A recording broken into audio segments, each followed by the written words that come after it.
Welcome to the Manufacturing Shakeup. We're your hosts, Ellen Feldman-Ornato and Jenny Drescher. We're talking with dynamic women from across the manufacturing scene in Connecticut.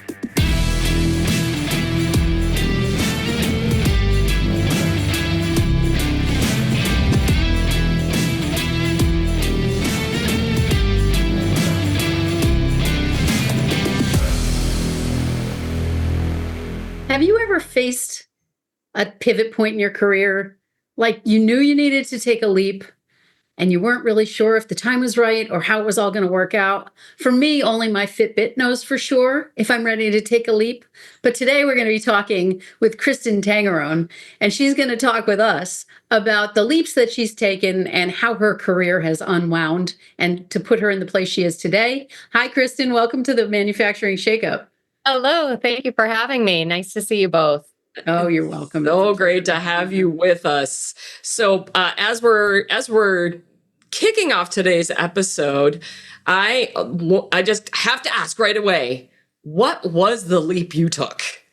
Yes.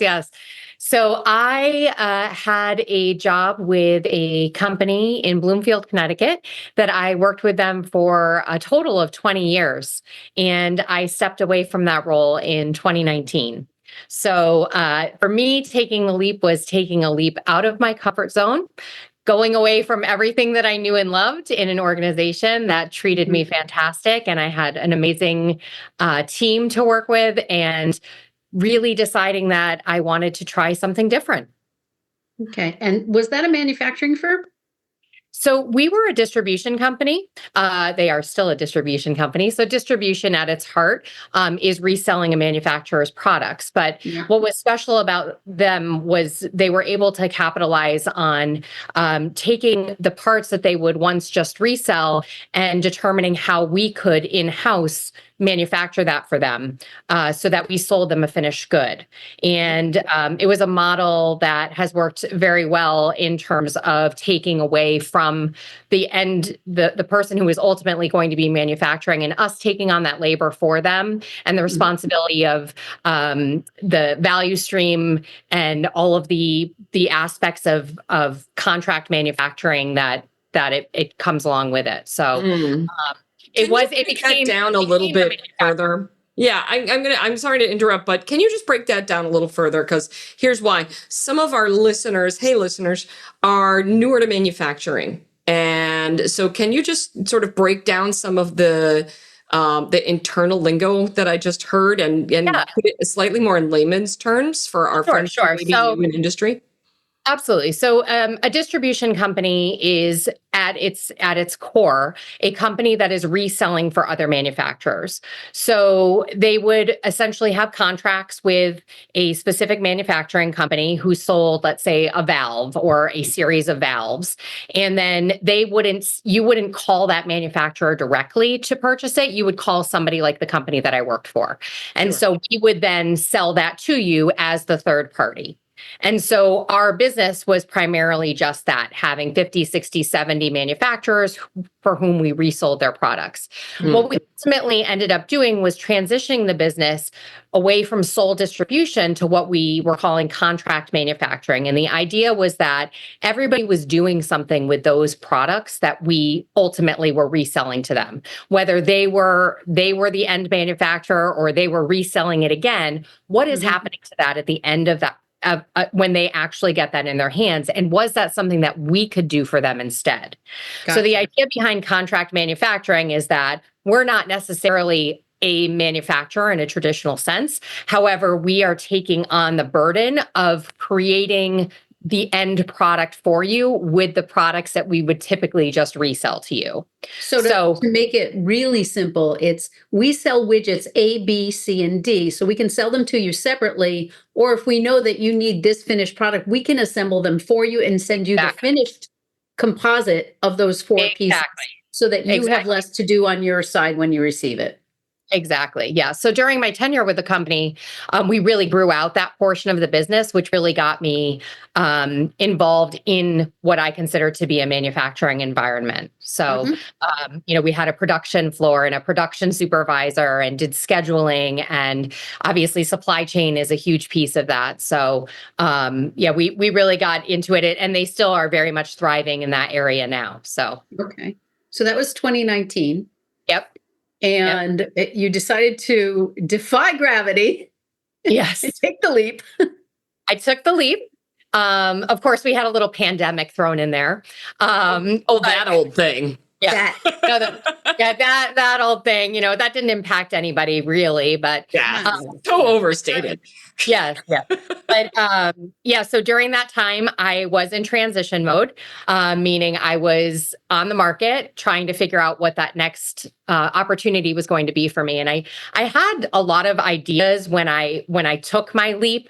Although I have to say that I've consistently struggled with the question of what do I want to be when I grow up, because I think far too many people don't recognize or don't want to admit that. But honestly, I mean, I was fulfilled in so many ways, but there was a piece that was missing for me, and being able to step away from that and figure out what that was has been really beneficial for me in my life and my lifestyle. So, but ultimately, yes, I landed in the cannabis industry, which was definitely out of left field. I have a lot of interest personally in health and wellness and fitness. And so at the time, I was thinking maybe I would get involved in some sort of a consumer product company that maybe sold something that I liked or used, that type of thing.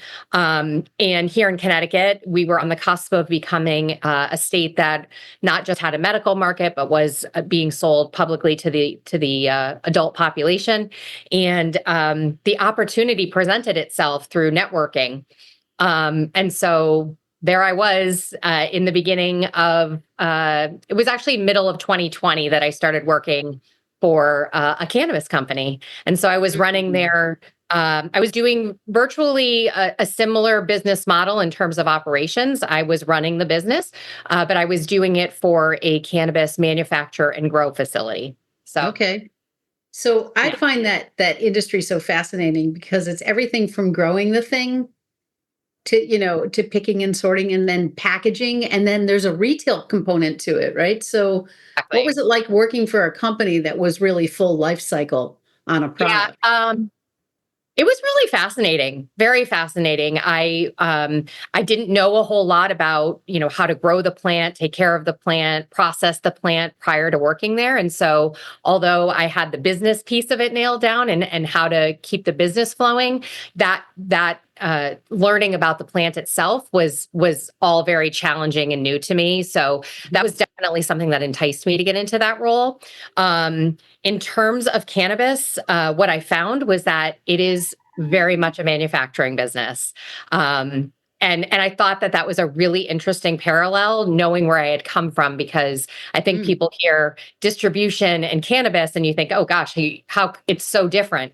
But the reality was that with the experience I had with the piece in contract manufacturing and then bringing that into cannabis, it was so similar. So, just in terms of having a production schedule, setting metrics, having, my customer or I should say my vendor was across the building growing the marijuana, but ultimately, making sure that it was processed in time and available for packaging so that we could get it to the retail establishments in time. I mean, that was just all so similar. So, yeah, I mean, operations and manufacturing is manufacturing, right? There are all these variables that are from sector to sector or line to line. But what do you think are the common elements between a lot of cannabis producers, that's considered more of a startup space? Yeah. Right. It's a newer industry. It's becoming formalized and legalized. So what are the things that you learned when you went from traditional manufacturing into this other manufacturing arena? What were the common things between the traditional versus that more startup entrepreneurial space? Yeah. What was the same? What was different? Yeah. I would say, I think what was interesting in terms of what was the same is that I felt like a lot of the challenges of the organizations were the same. So whether that be the supply chain, so in my role in distribution, that would have been an actual manufacturer trying to get product into our building, whereas working in a cannabis company, you're dealing with a living plant, right? So anything can go wrong, and if it did, how do you make up for that essentially? So I found that, and also just from, you experience the same challenges with, I would overall just running the business. There's staffing challenges, things that you hear people talking about all the time, running their business. Those things were the same from between the two businesses. I would say what was different was, the employees overall, I feel in cannabis they're very passionate about working in cannabis. And I felt like that was a really big distinction. There wasn't a lot of people working in our building that didn't want to be there. They were all very passionate about the plant, whether it had helped them or a family member or a friend. And I found that to be a really big distinction in that particular industry, is just how much people really cared about what was being put out there. Do you think did you see, I've talked with a number of people, growers across the sector, and some of the things that I've heard about have been things like, well, it's a lot of stoners who think that they're just going to go into that industry and, hey man, it's a party. When it comes to a larger corporation like the one you were in, that is not how that works. And so like a very particular kind of leadership problem in certain spaces. It happens true in manufacturing for alcohol, right? We've met many brewers over the years, and it's the same sort of thing, right? So people who manufacture products that are made for leisure have a particular kind of challenge when it comes to how their employees view that particular experience or that manufacturer. Yeah, I will say that one of the things that we would often joke about as a leadership team was how ironic it was that here we were working at a cannabis company and we were all so incredibly stressed out, just because the pace at which the business operated was almost indescribable. It was just, it's very fast paced. It's very new, which means that we're still figuring a lot of things out. And so that was difficult in terms of the employee base. I mean, yes, you definitely saw that. You saw that there were people who just, I think one of the things that we would talk about during our onboarding was like, yes, it's really cool. We get to play with weed all day, but we are here to do a job type of thing. And I think they made that pretty clear by just having specific goals set for the teams in terms of manufacturing and output and things like that. So, I think that comes with the territory, as you said, when working for kind of what might be considered a leisure or a fun place to work. But the reality was that it was a business. And so we had to try to maintain that going forward with the team. So, and a highly regulated and competitive marketplace as well. Very, very, very, very. Yes. And the state of Connecticut has really been, they have done a lot to try and make sure that this program rolled out in a way that really suited the patients of the state, as well as ultimately the people who are buying it for leisure in that adult use market. So in that respect, it is a very, very controlled market, and there's a lot of rules that you have to follow. So, So I'm going to ask you though, because you left again. Yes. And where are you now? She's, we're recording this around Christmas time, friends. So I feel like it's Kristen a leaping, not 10 lords a leaping. It's Kristen. This was the a leaping into, congratulations, KTJones Management Consulting, which is a fantastic leap. And the world is very lucky. So tell us about what did you pull forward from your manufacturing career that you're now helping manufacturers to do that is like near and dear to your heart? Yes. So I left again. And for those that know me well, they know I am very calculated. I am very, I'm a type A person. I like to have my lists and check things off. I know there's some of you out there that feel the same way. And so for Wait, me, she's Santa. Did you hear that? She like this. Now this is all very clear to me. She's got a list. She's checking it twice. yes, I should have Right. worn red instead of purple, but yes, I ultimately felt like there was something still missing and that I wasn't completely fulfilled. And I think really what it came down to was that I wanted to have more of the flexibility to go in and help someone and then be able to move on and start over again. Mhm. And I think that's something that's really challenging yet exciting about consulting that I Right. didn't necessarily get just being in an office, being in a building day after day.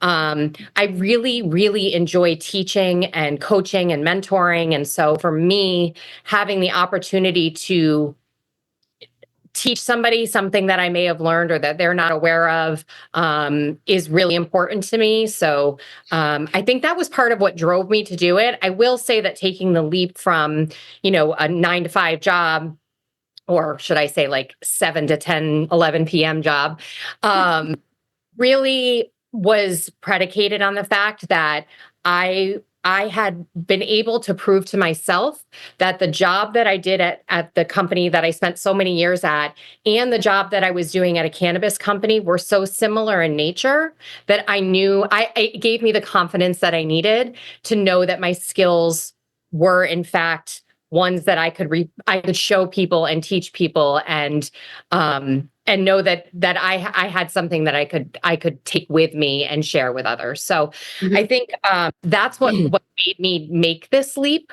And I honestly I've genuinely never been happier. I was very fortunate upon leaving my role to land 2 different consulting jobs with 2 different cannabis companies. So I did stay in that industry for a little while, but most recently I've been really interested in diversifying, not necessarily working directly with cannabis companies, although I'm still very open to that, but I really love seeing what else is out there. And so Mhm. I've been positioning myself to work with small businesses, those that are really struggling with their business operations, whether they just hate it, because that does happen. Yeah. There's a lot of creative people out there that So I I hear. want to lean into something you're saying Yeah. right now, which is, you're helping leaders with some of their leadership skills and some of their operations. I know operations is very much a thing for you. Having been across multiple sectors now in the space of manufacturing, in a fast-paced environment that is rapidly evolving, what do you and honestly, some of the industry spaces you're helping are quite volatile. What does it take what are the key skills that you think it really takes to lead in spaces that are fast moving and volatile? Consistency. I think fairness.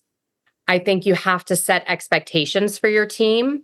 I think that one of the things that I've noticed in the businesses that I've worked for is that there's not an overwhelming management presence, and I think most people really crave some sort of structure and guidance. Mhm. And I think when you're in growth mode, that is very easy to have lost because everybody is just running around crazy trying to get everything checked off of their list. So I think that though I think it comes down to a lot of employee management, because what I've seen is for the most part people can manage. They know what their business requires. Maybe they were very creative and so they had this idea and started a business, and now it's grown to a point where they have employees, they need processes. Is there a better way to do things? And people, they almost need someone to help them take a step back and start really evaluating where things maybe aren't lining up in their business. Mm. Well, I you have- heard it here first, friends. We are winding down on time. And so I'm going to pull forward a couple of shakeup factors that we are so glad to hear from Kristen Tangarone today.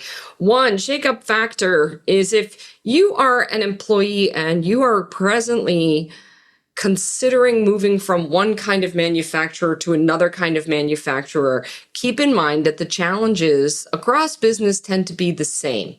So maybe part of the answer, and we would never encourage anybody to stay at a job where they're not happy, but it's worth considering if we know that sometimes challenges are the same across different kinds of companies.